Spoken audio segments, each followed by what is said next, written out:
Hello, and welcome to the haunting place.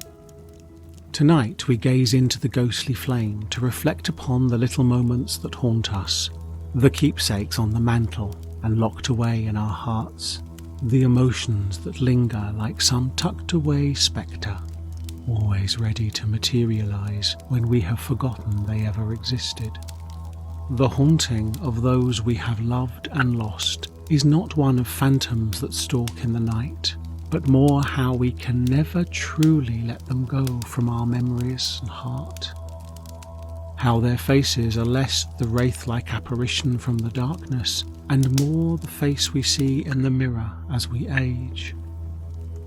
For indeed, the fact of growing old is never somewhere we thought we'd be, but it comes to us all, if we are lucky, and stay death's hand long enough to get as far as we can before those benevolent fingers wrap around the last breath we shall ever offer the world. Trinkets. So that's it. The trinkets on the mantelpiece remain undisturbed, despite the ferocity of the storm.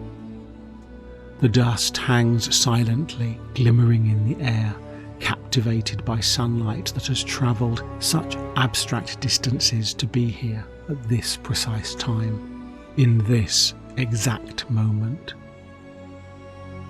The vibrant streets seem silent in their cacophony of chatter and traffic and noise, suspended in motion, frenetic in the stillness of their own impetus. The sight seems somehow distant, disconnected from me, as in that dim, queasy experience of a person gripped by fever. I have always looked to the future, to the prospect of some new adventure, some faraway shore to be conquered and made my own. I never knew how today could so profoundly outshine tomorrow, how the dawn could recede behind the overwhelming brilliance of a hollow twilight. I looked to the photograph in my lap, his hand holding mine, the man and the child silhouetted in the afternoon sun. His hands always seemed so big compared to mine, those thick fingers that were impossibly strong, and yet so gentle when wrapped around the pale fragility of my hand.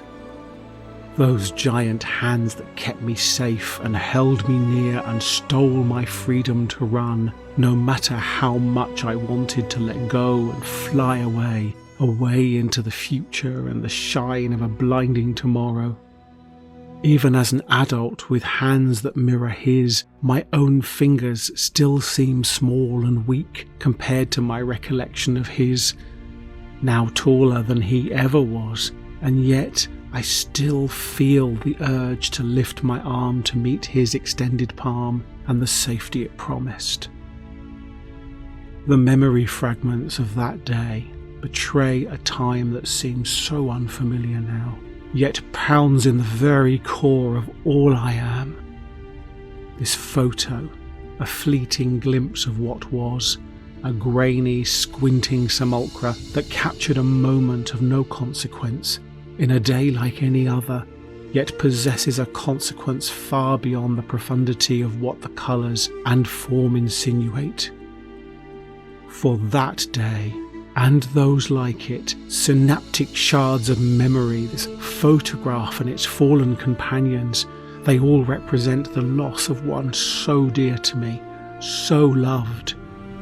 Yet that same love undefined until the last breath was taken, and the delicate thread between alive and not was broken. Even seconds before there was hope, the wheezing so faint, and yet so powerful in its defiant grasp for life's last embers. Hope, such a nebulous thing, though how we hold it close, cling to it as if it were forged in tungsten. And then came the crackling of the breath, and each crack bringing a bitter sting of anguish as my heart broke in unison with the sound. And the silence came and never left. Then tears began to flow, cascading from my body with a ferocity that shook me. This body of mine, a living organism derived from billions of years of evolution, a primal creature that knew with some unfathomable, invisible bond that one of its own was gone. An ancestor lost, a body so close in genetics and in time when compared to the quantity of aeons as to exist in the same moment and the same body. For the faces change, the experiences have their own shapes and contexts, but we all know the same sense of loss when their happy ending arrives and we are left behind to grieve. I cannot count the days it's been since you left, how many hours I've been haunted by the question of why. Why did you go? Why did you leave me? Why? I've watched and waited patiently just to see you again for a brief moment, until one day you were there, gazing out at me from the mirror, that familiar face and glint of eye and furrowed brow. And in that fleeting moment I had waited so long for, you were here, and I remember what it was to feel hope again.